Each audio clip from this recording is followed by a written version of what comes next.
Have you ever stopped to think about what your Samsung device is doing when you're not actively using it? Today, we're going to take a calm, clear look at the phones, TVs, and tablets that so many of us rely on, and what's really happening behind the screen. You know, Samsung is an incredible innovator. They bring us these amazing features, from those mind-blowing foldable phones to smart homes that are all connected. And because these devices are such a big part of our daily lives, it's just really important to understand how they operate. This matters because your personal information is valuable, and knowing how it's being used is always the first step to keeping it safe. Now, let's be really clear about one thing. The point of this explainer is not to scare anyone. It's simply to help you get informed and feel prepared.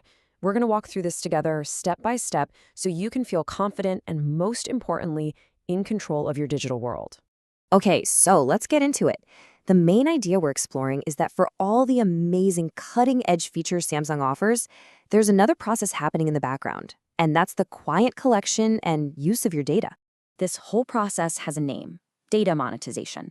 But really, all that means is taking the information your device creates and using it to generate value for the company. It's a super common practice in the tech industry, and we're just looking at how Samsung specifically handles it.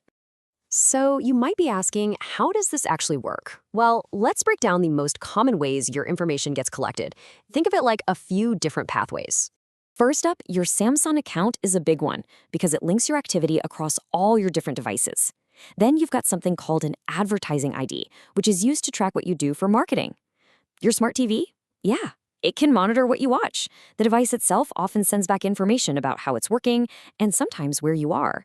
And finally, all those pre-installed apps, like Samsung Health or Samsung Pay, they each gather their own specific kinds of info. And what's really wild is just how much variety there is in the data. We're not just talking about which websites you visit.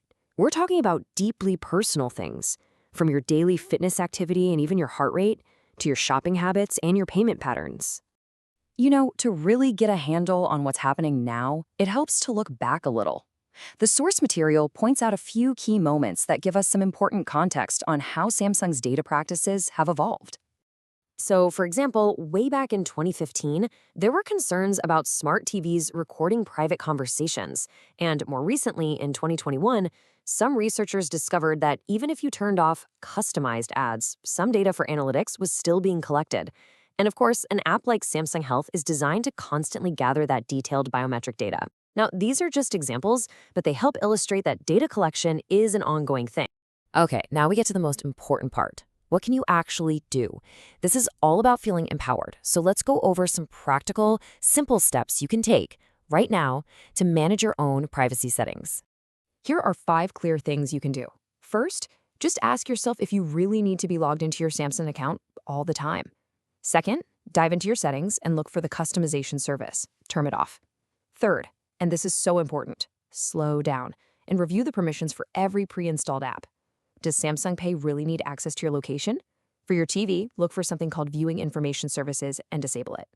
And finally, if you're a little more tech-savvy, you can even block some of these analytics servers right at your home route. This all comes down to a core principle for staying safe online.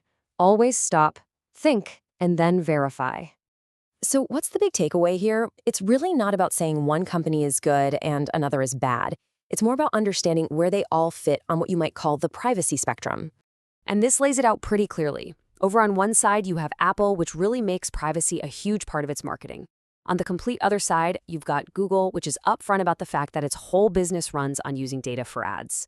Samsung, according to the source, lands somewhere in the middle. It offers all these incredible features, but it also collects data, often using pretty vague language like improving our services. So, here is the crucial idea. The safest way to use any device is to be intentional.